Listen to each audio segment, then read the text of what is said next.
Audio one. पुस्तक भज सेवायाम ही है भक्ति।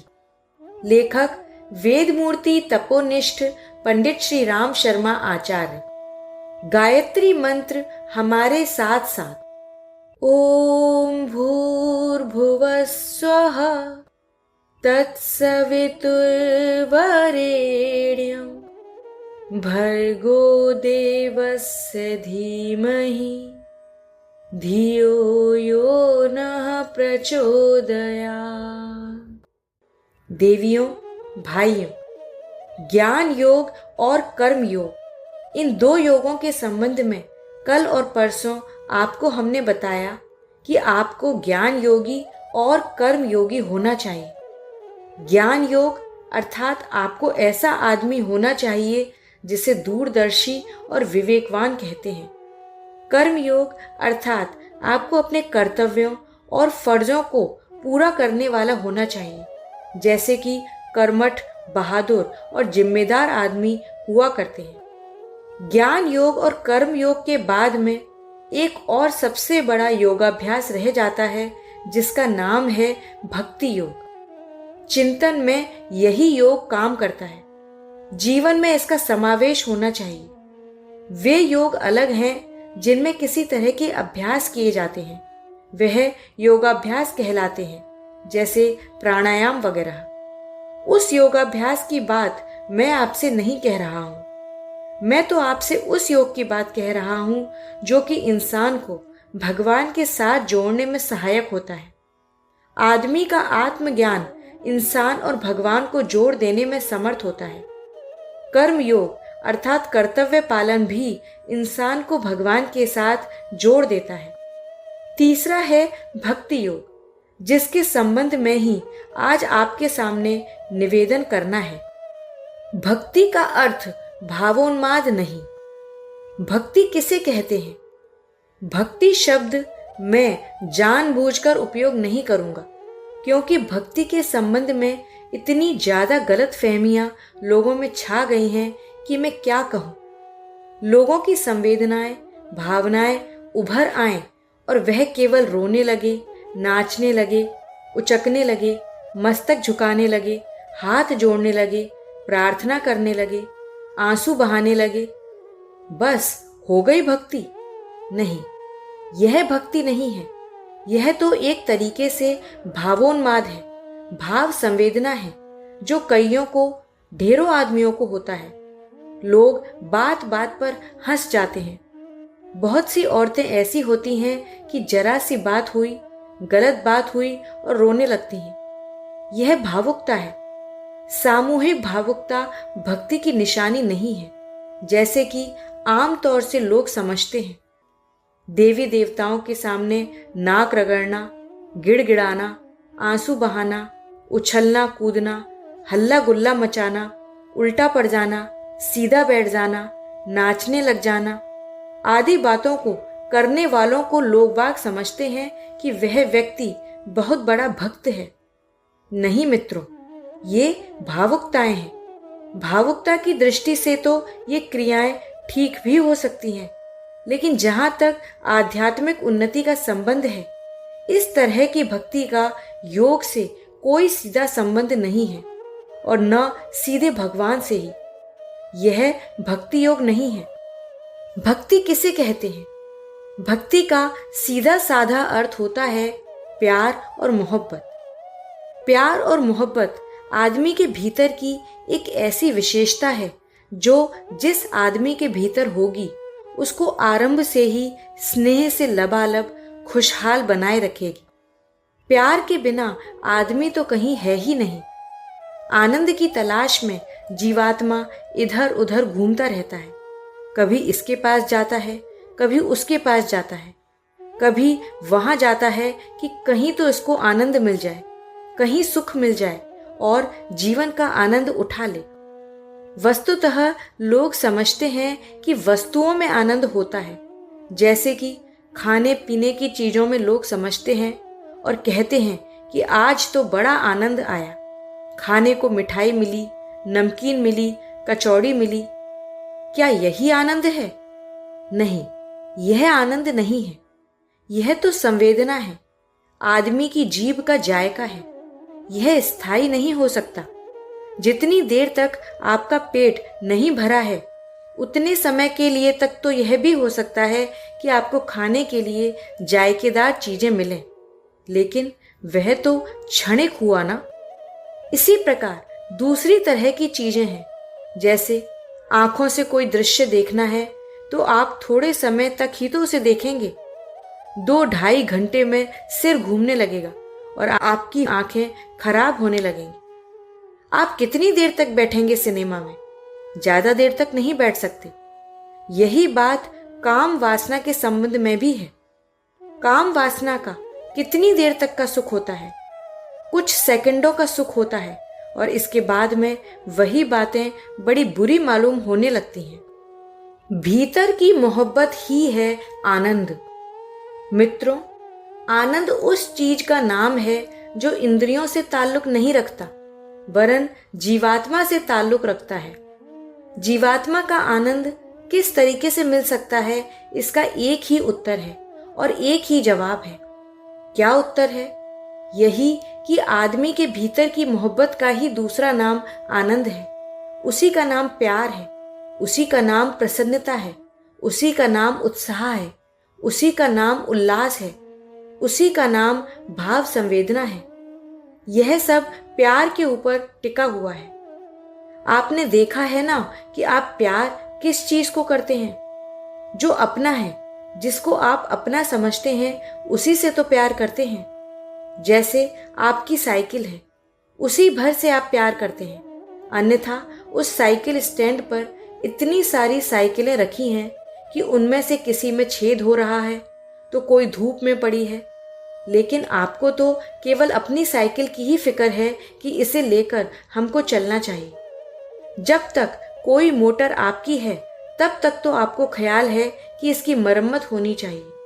जब कोई बच्चा इसको छूने लगता है तो आप उसे भगा देते हैं, लेकिन अगर पड़ोसियों की मोटरें खड़ी हों, बस स्टैंड पर मोटरें खड़ी हों, तो तब आपको उनसे क्या लेना देना? जो चीजें अपनी हैं, केवल वही चीजें प्यारी लगती हैं। मित्रों, वस्तुतः यह प्यार ही खुशी की आवाज होती है। आप हर चीज को अपनी मानना शुरू कीजिए, फिर देखिए कि वह आपको प्यारी लगेगी कि नहीं। अपना बच्चा काला कुरूप होता है, नाक टपकती रहती है, पेट भी बढ़ा हुआ होता है, बहुत सी बुरी आदतें भी होती हैं, फिर भी आप उसे गोदी में लिए फिरते हैं क्योंकि वह हमारा है। लेकिन अगर पड़ोसी का बच्चा मचलता रहे और आपकी गोदी में आने की कोशिश करे तो आप उसे धमकाकर भगा देते हैं। क्यों?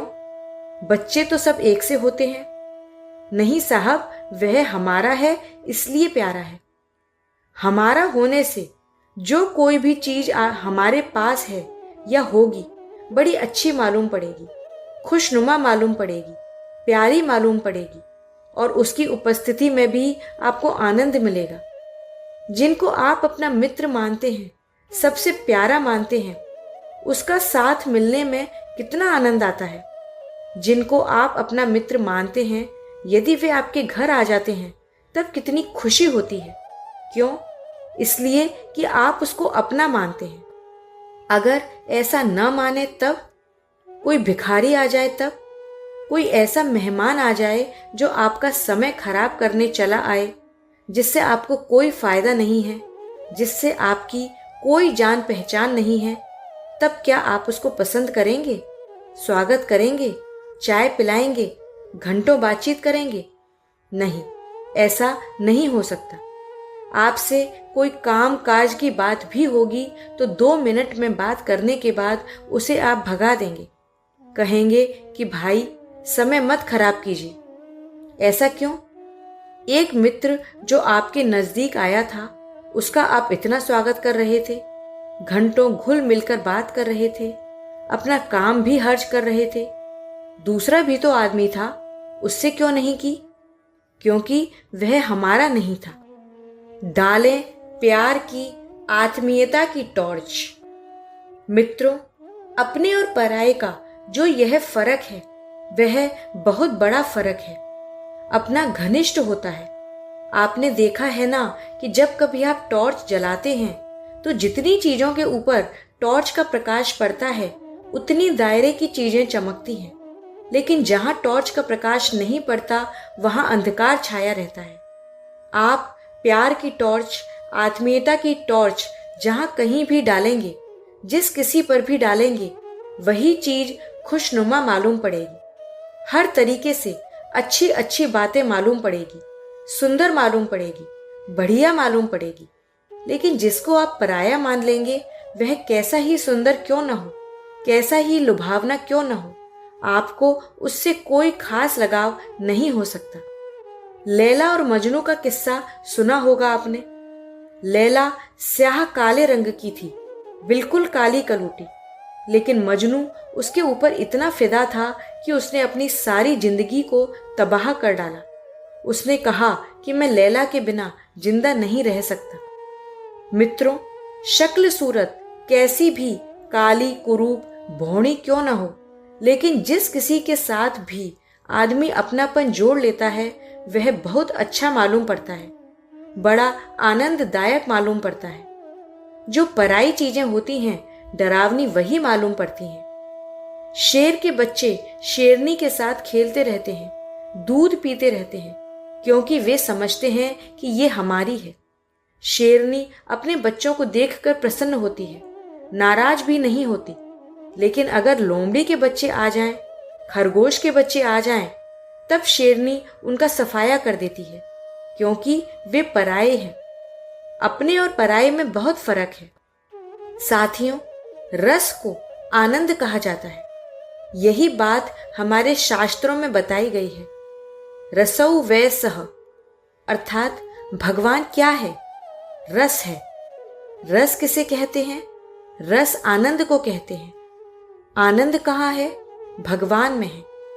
भगवान कैसा होता है? आत्मीयता आप जिसके ऊपर आरोपित कर लेते हैं वही आपके आनंद का माध्यम बन जाता है। भगवान के ऊपर आप अपनेपन का आरोपण कर लें तो भगवान की भक्ति का आपको बेहद आनंद आएगा। फिर आप कहेंगे कि वे हमारे हैं और हम इनके हैं। मीरा ने अपना संबंध भगवान से स्थापित कर लिया कि यही हमारे पति हैं। गोपियों ने भी यह मालूम कर लिया था कि ये हमारे सबसे अजीज और प्यारे हैं। बस क्या था, भगवान श्री कृष्ण उनको प्यारे लगने लगे, अपने लगने लगे। अगर उन्हें यह मालूम पड़ता कि वे पराये हैं तो क्या होता? आपने देखा नहीं भगवान श्री कृष्ण के बारे में जरासंध की, कंस की, दुशासन की, शिशुपाल की और भी ढेरों आदमी थे, उनके प्रति क्या मान्यता थी? उनको न वे भगवान मालूम पड़ते थे और न सुंदर मालूम पड़ते थे, वरन उन्हें वे कुरूप मालूम पड़ते थे, खराब मालूम पड़ते थे, चालाक और विरोधी मालूम पड़ते थे। ध्वनि की प्रतिध्वनि है प्यार, ममत्व। शिशुपाल ने भगवान को बहुत गालियां सुनाई थी। अर्जुन की तरह वह भी भगवान की प्रशंसा क्यों नहीं करता था? शिशुपाल उनको अपना बैरी मानता था, विरोधी मानता था, पराया मानता था। मित्रों, इस दुनिया में न कोई सुंदर चीज है, न कोई बिना सुंदर अर्थात खराब चीज है। न कोई आनंद की चीज है और न कोई बिना आनंद की चीज है। यहाँ सब वस्तुएं माने वस्तुएं, प्राणी माने प्राणी, मनुष्य माने मनुष्य। आपको किससे प्यार मिलेगा? जिससे आप करेंगे। प्यार नहीं होगा तो आनंद कहाँ से आएगा? आनंद और प्यार एक ही चीज है। अतः यदि आपको इस जीवन में आनंद पाना है तो आपको अपने प्यार का मादा बढ़ाना पड़ेगा। प्यार का मादा बढ़ाने से क्या मतलब है? प्यार का मतलब सामयिक शिष्टाचार नहीं है, दिखावट नहीं है, दावत खिलाना नहीं है, कोई प्रेम उपहार देना नहीं है, वरन प्यार का मतलब यह है कि हम यह मानकर चलें कि यह हमारा है, अपना है। फिर आप देखिए कितना आनंद आता है और उसके साथ में आप कितनी सेवा करते हैं और उसके नजदीक रहने में कितनी प्रसन्नता अनुभव करते हैं। पहले आप अपने अपनत्व का दायरा तो बढ़ाइए, अपने आप को प्यार तो कीजिए, मित्रों, आपने अपने शरीर को प्यार किया है ना? जरा सी बात हो जाती है, नुकसान हो जाता है तो उसको ठीक करने की कोशिश करते हैं। इसको कपड़ा पहनाते हैं, इसकी सजावट करते हैं, श्रृंगार करते हैं, इसके बाल बनाते हैं, इसके लिए और न जाने क्या क्या करते हैं, क्योंकि इसे आप अपना मानते हैं। पड़ोस में जो दूसरे आदमी रहते हैं उनके भी आप बाल बनाते हैं क्या? कभी नहीं साहब, उनके तो हम नहीं बनाते। उनको कपड़ा पहनाते हैं क्या? नहीं पहनाते। उनको आप क्यों नहीं पहनाते? इसलिए नहीं पहनाते क्योंकि वे हमारे नहीं हैं। अगर बच्चे हमारे हैं तो हम उनकी बराबर देखभाल करते हैं, उनको सुंदर बनाते हैं, उनको पढ़ाते हैं, शिक्षा देते हैं, क्योंकि वे हमारे हैं। हमारेपन का, अपनेपन का मादा इंसान के पास एक ऐसी चीज है जो जहां कहीं भी टक्कर खाता है वहीं से लौटकर आपके पास आ जाता है। ठीक उसी तरह से जिस तरह से रबड़ की गेंद फेंक कर जब मारते हैं तो मारने के बाद वह जिधर से मारी गई थी लौटकर उसी स्थान पर आ जाती है। ठीक इसी तरीके से जब हम प्यार और मोहब्बत किसी के ऊपर फेंक कर मारते हैं तो वह लौटकर हमारे पास आ जाती है। आप जिससे भी प्यार कीजिए, गुंबज की आवाज की तरह से, कुएं की आवाज की तरह से उसकी प्रतिध्वनि लौटकर आपके पास आ ही जाती है।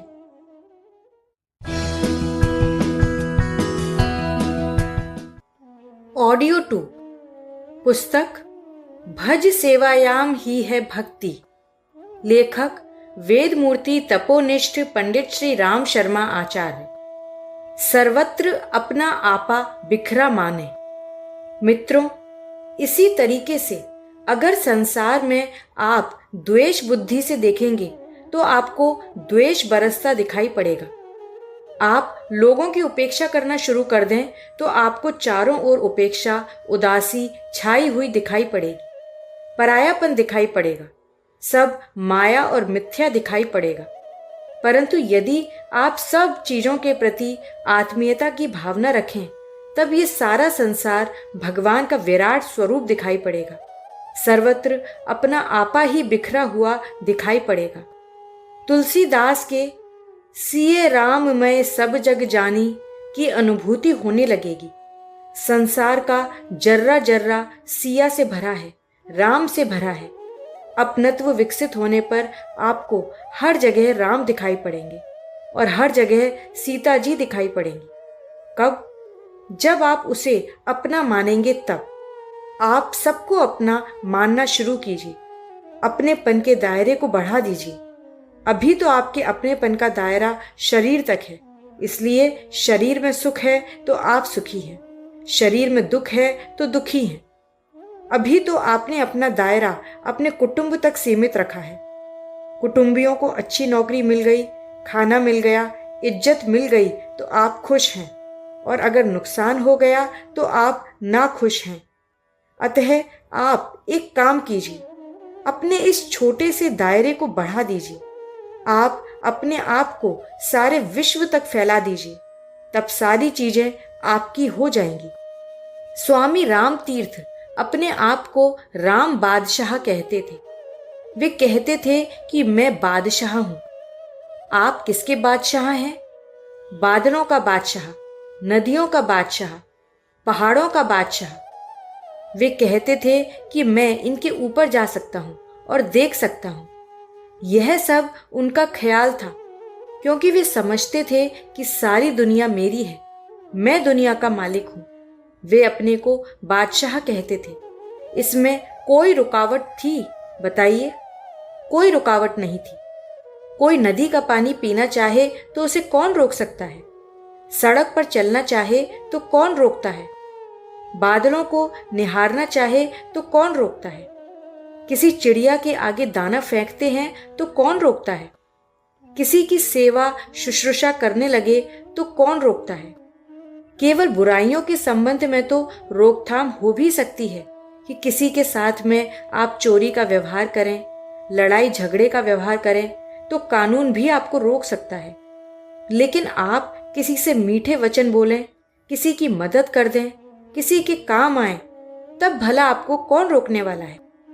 इसलिए मित्रों, भक्ति न केवल भाव संवेदना से ताल्लुक रखती है, वरन व्यक्ति की बहिरंग जीवन से भी उसका ताल्लुक है। भक्ति या मोहब्बत यह सिखाती है कि हमें दूसरों की मदद करनी चाहिए। आप जिससे भी मोहब्बत करेंगे, उसकी सेवा करने के लिए आप खुशी खुशी तैयार हो जाएंगे। आपकी यदि अपनी साइकिल है तो आप इसे झाड़ेंगे, पोंछेंगे, उठाकर रख देंगे, तेल डालेंगे। आपका अपना बच्चा है तो उसे अपनी गोद में उठाएंगे, बिठाएंगे, पढ़ाएंगे, लिखाएंगे, शिक्षा देंगे। आप उनके माँ बाप हैं तो उनके लिए क्या कुछ करेंगे नहीं? आपकी धर्म पत्नी है तो क्या उसके लिए कुछ करेंगे नहीं? हम जिस किसी से भी आत्मीयता रखते हैं, उसके लिए कुछ करने की इच्छा होती है। प्यार का वास्तविक स्वरूप यही है। प्यार का वास्तविक स्वरूप सेवा में निखरता है। आप किसके साथ में प्यार करते हैं और किसके साथ में प्यार नहीं करते, इसकी पहचान सिर्फ यही है कि जिसको आप प्यार करते हैं उसकी आप सेवा करना चाहते हैं कि नहीं। प्यार सेवा करना सिखाता है। प्यार अनुदान सिखाता है।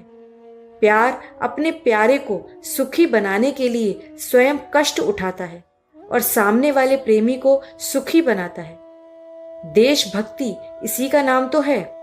विश्व भक्ति इसी का तो नाम है। भगवान की भक्ति इसी का नाम तो है कि भगवान को आप प्रसन्न बनाएं, इसके लिए योगदान करें। आप हैरान होते हो तो हो, पर बच्चों को आप सुखी बनाएं, देश को आप सुखी बनाएं। ऐसी हैरानी में भी आदमी प्रसन्न रहता है। भज सेवायाम ही है भक्ति। मित्रों, भक्ति न केवल मानसिक और भावनात्मक संपदा है, वरन उसके आधार पर पुण्य करने और परमार्थ करने का भी मौका मिलता है। आप भक्ति कीजिए और सेवा भी कीजिए। प्यार का अर्थ, जैसा कि आमतौर से आपने लगा रखा है, वह प्यार नहीं हो सकता है। आपको खूबसूरत चीजों से प्यार है और बिना खूबसूरत चीजों से प्यार नहीं है। इसका क्या मतलब हुआ? खूबसूरत है तो क्या, बिना खूबसूरत है तो क्या? यह संसार एक बगीचा है, इसमें सभी तरह की चीजें हैं। हमारा सीमितपन क्यों हो? हम मोह के बंधन में क्यों बंधे? मोह और बंधन एक ही तरह से होते हैं। जिनसे हमको फायदा होता है उसके साथ हमारी मोहब्बत होती है, लेकिन जिन लोगों के साथ हमारा फायदा नहीं होता, आमतौर से उन लोगों के साथ हमारी मोहब्बत नहीं होती। शंकर भगवान के साथ उनके भक्त भूत प्रेत भी रहते हैं। भूत प्रेतों की भी वे सेवा करते हैं, मदद करते हैं। भक्ति है तो हमसे गए बीते लोगों, पिछड़े हुए लोगों, गए गुजरे हुए लोगों की भी सेवा करनी चाहिए। बच्चों को हम गोदी में लिए फिरते हैं, क्यों? जो हमसे इतने छोटे हैं उनकी समझदारी भी कम होती है। जिनकी क्षमताएं कम हैं, जो उठने में असमर्थ हैं, तो क्या उनकी सेवा नहीं करनी चाहिए? सेवा करनी चाहिए। साथियों, सेवा और भक्ति दोनों एक ही चीज है। भज सेवायाम, संस्कृत में भज शब्द जो बना है उससे भजन बना है, भक्ति भी बनी है। भक्ति का अर्थ क्या होता है? भक्ति का अर्थ सेवा होता है। कौन करेगा किसकी सेवा? वह करेगा और उसकी करेगा जिसको वह मोहब्बत करता है। तो आप अपनी मोहब्बत को बदल डालिए और उसका दायरा बढ़ाइए। बस यही भक्ति है। भक्ति का अभ्यास हम भगवान से करते हैं। यह व्यायामशाला है। व्यायामशाला में हम प्रेरणा पाते हैं, कुश्ती लड़ना सीखते हैं, दौड़ लगाना सीखते हैं, और जब दंगल होता है, प्रतियोगिताएं होती हैं, तब कमाल दिखाते हैं। आप भगवान की कोठरी में बैठकर भक्ति किया कीजिए। किसकी भक्ति करें? सिद्धांतों की भक्ति, आदर्शों की भक्ति। भगवान क्या है? सिद्धांतों का समुच्चय, आदर्शों का समुच्चय, श्रेष्ठताओं का समुच्चय ही भगवान है। भगवान व्यक्ति विशेष नहीं है जिसको हम और आप मिठाई खिलाएंगे, लड्डू खिलाएंगे और उनको मुकुट पहनाएंगे, साड़ी पहनाएंगे। बेटे, भगवान कोई व्यक्ति थोड़े ही है, भगवान तो एक सच है, भगवान तो एक नियम है, भगवान तो एक सत्ता है, भगवान तो एक ऊंचे आदर्शों का समुच्चय है। उससे प्यार कीजिए, बस भक्ति का अभ्यास हो गया। आदर्शों से असीम प्यार ही है भक्ति। भक्ति के लिए, पूजा उपासना के लिए आपने कोई इष्ट देव की मूर्ति बनाकर रखी होगी तो कोई हर्ज नहीं, लेकिन उसको आप सिद्धांतों का समुच्चय मानिए, आदर्शों का समुच्चय मानिए। उसे व्यक्ति विशेष मत मानिए। अगर व्यक्ति विशेष मानेंगे तो भ्रम और जंजाल में घूम रहे होंगे। आपने अगर शंकर जी को एक आदमी माना होगा जो बैल की सवारी करता हुआ जहां तहां घूमता रहता है और बेल के पत्ते खाता है, आक के फूल और धतूरे के फल खाता है, तो आप गलती कर रहे हैं। शंकर ऊंचे आदर्शों का समुच्चय है। शंकर जी के सिर से गंगा जी निकलती है जो आदर्शों की गंगा है। गले में मुंडों की माला डाले फिरते हैं, जिसका अर्थ है कि वे मौत और जिंदगी को एक मानते हैं। यह क्या है? सिद्धांत है। उनके मस्तक पर चंद्रमा टिका हुआ है, अर्थात वे मानसिक संतुलन बनाए हुए हैं। भूत प्रेतों को हमेशा साथ लिए फिरते हैं। इसका मतलब है कि वे गए गुजरे और पिछड़े हुए आदमियों की बात करते हैं। शमशान में रहते हैं, अर्थात वहां रहते हैं जहां की अस्त व्यस्तता छाई हुई है, जहां नीरसता छाई हुई है, जहां कोलाहल छाया है। वहां पर रह करके अपनी विशेषता के कारण शांति और भक्ति का वातावरण बना देते हैं। ये शंकर भगवान की विशेषता है। इस तरह शंकर भगवान क्या है? सिद्धांतों का समुच्चय है। ठीक इसी तरीके से भगवान का प्रत्येक रूप सिद्धांतों का एक समुच्चय है। चाहे वे गणेश जी हों, चाहे वे हनुमान जी हों, चाहे रामचंद्र जी हों, चाहे लक्ष्मण जी हों, कोई भी क्यों ना हो, ये सारे के सारे देवी देवता या भगवान का अवतार एक तरीके से सिद्धांतों का समुच्चय है। श्रेष्ठता के, दिव्य गुणों के, उच्च आदर्शों के समुच्चय हैं। आप इनकी भक्ति करते हैं। इस कारण से होना यह चाहिए कि आप यह देखें कि उन सिद्धांतों के प्रति क्या करते हैं। आप सिद्धांतों के प्रति प्यार करना सीखिए। अगर सिद्धांतों के प्रति आपकी आस्थाएं बलवान होती चली गईं, मजबूत होती चली गईं, तो आप उन सिद्धांतों को क्रियान्वित करने में भी हिम्मत दिखाएंगे और उनको काम में भी लाएंगे। भक्ति का पूजा पाठ से जहां तक ताल्लुक है, तो वह यहीं खत्म हो जाता है कि हम सिद्धांतों के लिए अपनी निष्ठाओं को मजबूत करें। जीवन के प्रत्येक क्षेत्र में यह मानकर चलें कि यह सारी सृष्टि ईश्वर की क्रीड़ा स्थली है और सब में वही समाया हुआ है। अतः जिस भक्ति को हम भगवान के प्रति करते हैं, उसी भक्ति को जन जन के प्रति करने में समर्थ हो सकें। अगर आपने ऐसा किया तो आप भगवान के सच्चे भक्त कहलाएंगे। भक्ति की फलश्रुति। मित्रों, अगर आप सच्चे अर्थों में भगवान के भक्त हैं तो ध्यान रखिए कि इससे आपको क्या फायदा होगा और क्या फायदा नहीं होगा। स्वर्ग में आप जाएंगे कि नहीं जाएंगे, ये बाद की बातें हैं, लेकिन आपको अपने विचारों में एवं चहुं ओर ऐसा नजारा दिखाई पड़ेगा जिसको कि हम स्वर्ग कहते हैं। आंखों में आपको स्वर्ग नाचता हुआ दिखाई पड़ेगा। सारे लोग अपने ही दिखाई पड़ेंगे, बुरे आदमी भी। हाँ, बुरे आदमी भी। कोई व्यक्ति रोगी होता है तो उसका इलाज करते हैं, उसकी जान बचाने की कोशिश करते हैं, बीमारी को मारते हैं और बीमार को बचाते हैं। बीमार व्यक्ति को कौन मारता है? नहीं साहब, अमुक आदमी बुरा है। ठीक है, तो क्या बुरे आदमी को मार दें?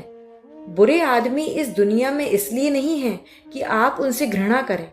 हाँ, बुराइयों के प्रति आप घृणा कीजिए और उसे ठीक कीजिए।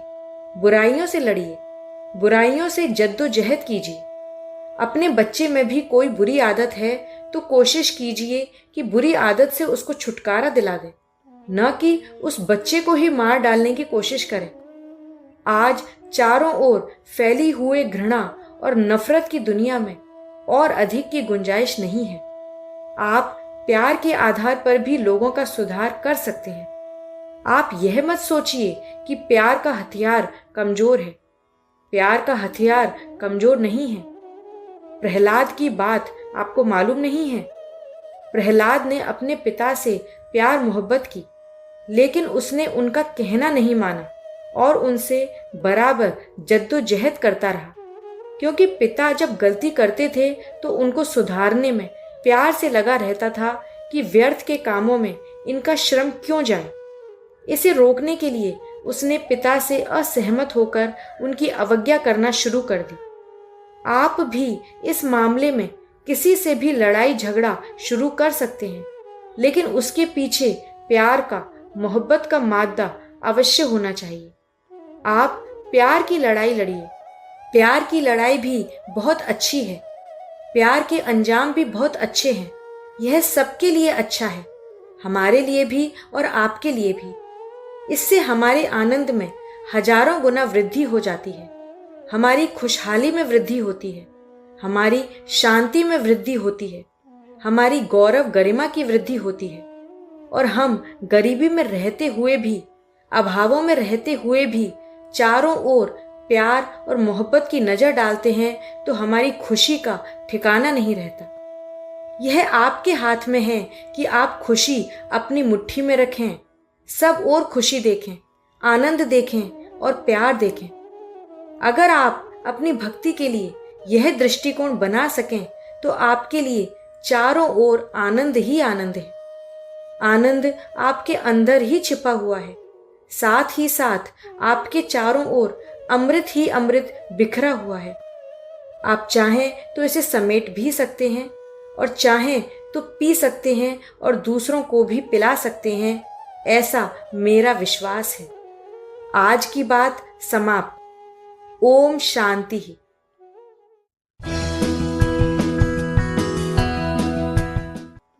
ऑडियो 3 पुस्तक भज सेवायाम ही है भक्ति। लेखक वेद मूर्ति तपोनिष्ठ पंडित श्री राम शर्मा आचार्य। विश्व प्रेम ही ईश्वर प्रेम। एकांगी उपासना का श्रेय विकसित कर अपना अहंकार बढ़ाने वाले व्यक्ति ईश्वर के सच्चे भक्त नहीं कहे जा सकते। परमात्मा सर्व न्यायकारी है। वह ऐसे भक्त को जो अपना सुख, अपना ही स्वार्थ सिद्ध करना चाहता हो, कभी प्यार नहीं कर सकता। संसार के और भी जितने प्राणी हैं, वे सब भी उसी परमात्मा के प्यारे बच्चे हैं। किसी के पास शक्ति कम है, किसी के पास गुण कम है, तो इससे क्या? अपने सभी बच्चे पिता को समान रूप से प्यारे होते हैं। जो उसके सभी बच्चों को प्यार कर सकता है, परमात्मा का वास्तविक प्यार उसे ही मिल सकता है। केवल अपनी ही बात, अपने ही साधन सिद्ध करने वाले व्यक्ति लाख प्रयत्न करके भी उसे प्राप्त नहीं कर सकते। प्रेमी भक्तों का लक्षण बताते हुए गीता में भगवान कृष्ण ने लिखा है, अद्वेष्टा सर्वभूतानां मैत्रः करुण एव च निर्ममो निरहंकारः सम दुख सुखः शमी संतुष्टः सततम योगी यतात्मा दृढ़ निश्चयः मय्यर्पित मनो बुद्धिर्यो मद भक्तः स मे प्रियः। गीता 12/13-14।